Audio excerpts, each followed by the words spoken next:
What is going on, everyone? Welcome to 24/7 Football, and today, shocking over the weekend, we're going to be discussing where has the loyalty gone in football. Two managers sacked over the weekend. Those are Danny Cowley at Huddersfield Town and Nigel Pearson at Watford. I mean, with both of those managers, you can probably argue that they've both done what they came into the club to do, and yeah, very surprising that they've both been sacked. So we'll start with Nigel Pearson. Obviously, came into Watford. They had one win from 15 games, 8 points in the table, rock bottom, and he'd already had two managers before that as well. Watford seemed to go through managers like I have hot dinners, and you probably know I have a lot of hot dinners.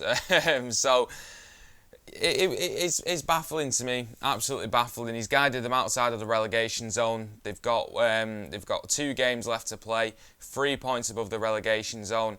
The last games are against Arsenal and Manchester City.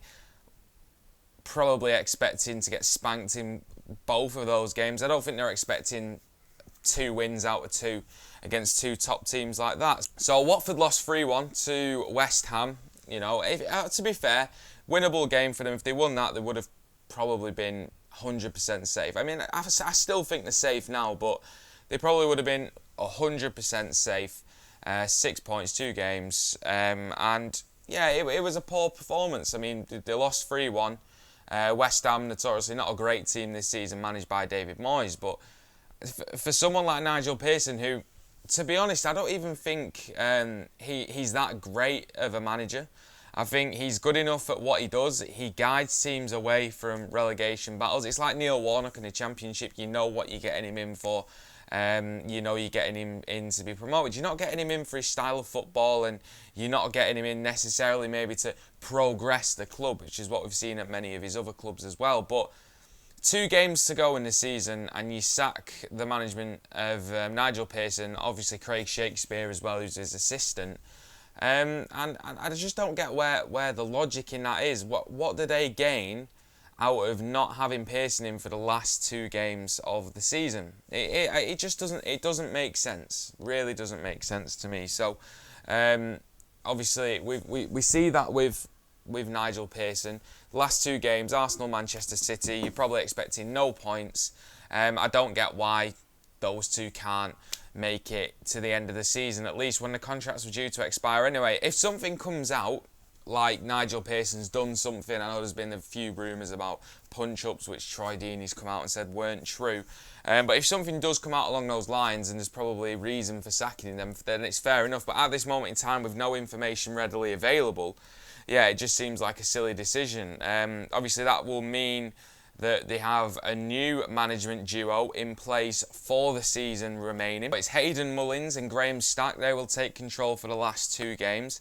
And there's a lot of people now just hoping that Watford go down. And you never want to say that about a football club, but it's a strangely run club. Very strange. They're very quick to sack managers on the back of success as well. We know last season making it to an FA Cup final, finishing a good place in the table as well.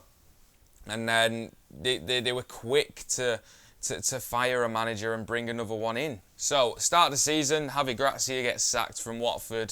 I think it was 1 point from 4 games, gets sacked after 4 Premier League games. I mean, where's the loyalty there after the man led you to an FA Cup final the season before? I mean, it's their football club, they can run it how they want. It's just a shame to see those type of things creeping in. So Javi Gracia is sacked. Quique Sanchez Flores comes in, who has previously been manager of Watford, guided them to the Premier League, finished 13th in their first season back in the Premier League, was then sacked. I mean, it's poor. And then Flores managed one win in 10 games, 85 days in charge, was sacked, bottom of the league.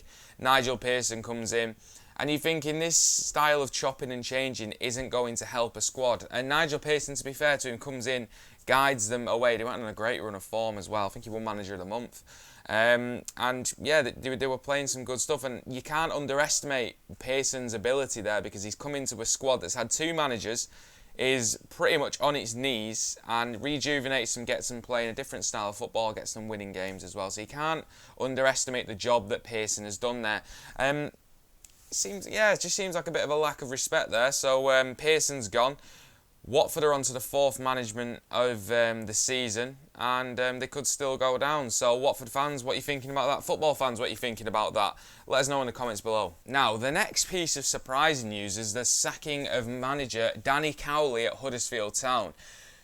This one was a bit more surprising for me. I think I did a video a few weeks ago, saying that, Huddersfield definitely want to watch next season with Danny Cowley at the helm should they stay in the Championship. And it looks like they are going to stay in the Championship after beating West Brom, second place in the league at home. And I understand that some results haven't gone their way. They lost to Luton and little bits like that. But it was always going to be a struggle. So they've said goodbye to the Cowley brothers after just 10 months in charge. So as we know, the Cowley brothers, Danny Cowley in particular, a glittering management career, really gone all the way from non-league football. Did fantastic with Lincoln. Obviously, we saw a fantastic FA Cup run for them, going up from the Conference, going up from League 2, going up into League 1 as well.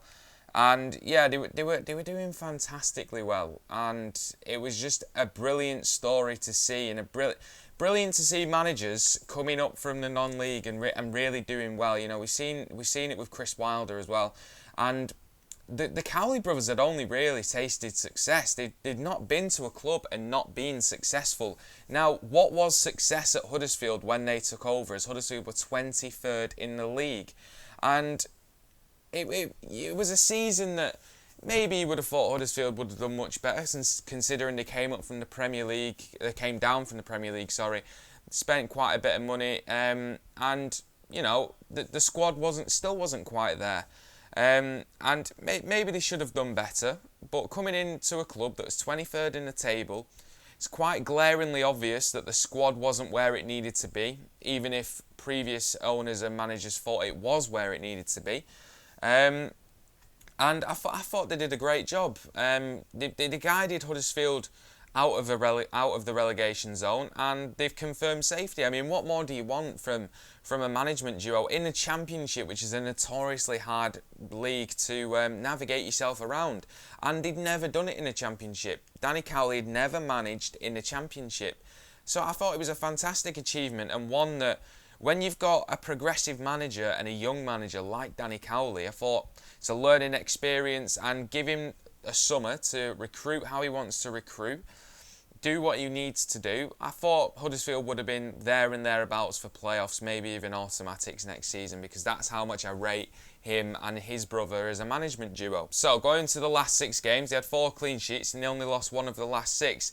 Yes, the football may not have been there, but it wasn't really Danny Cowley's squad, and I think he should have been given the opportunity to be able to do it. I know there was rumours about Bristol City, but they've just hired Chris Hughton, which is a fantastic appointment for Bristol City, to be fair. Chris knows how to get out of the league, and he's a good manager at that as well. So it's a good signing and a good appointment from Bristol City, but I can't see Danny Cowley being out of a job for too long, as he's that good, and I really do rate him as a manager and the management duo that he brings with his brother. I've seen a lot of Huddersfield fans not very happy with the owner, not very happy with the way that the club's being run at the moment. Maybe they went back on the plans that was originally pitched to the Cowley brothers when they took over. Who knows? But for me, it's definitely 2 mistakes from 2 reasonably sized clubs there in Watford and Huddersfield, and I think, yeah, it is poor. Like I said, if anything comes out about Nigel Pearson in the next few weeks, obviously the views will change, but with the information provided at the moment, I just can't see that being a viable decision for either club. So let me know in the comments below what you think, not just what you think about these 2 managers, but what you think about loyalty in football, and what you think about managers being given enough time, and also the benefit of the doubt in some situations, because some managerial stints are just, they're lasting days, if not years, well, rather than years. So let me know in the comments below. Let me know what you think about these 2 managers as well in particular. Subscribe to the channel if you are new around here. Like the video as well. Check out our website 247football.com, and we'll see you next time.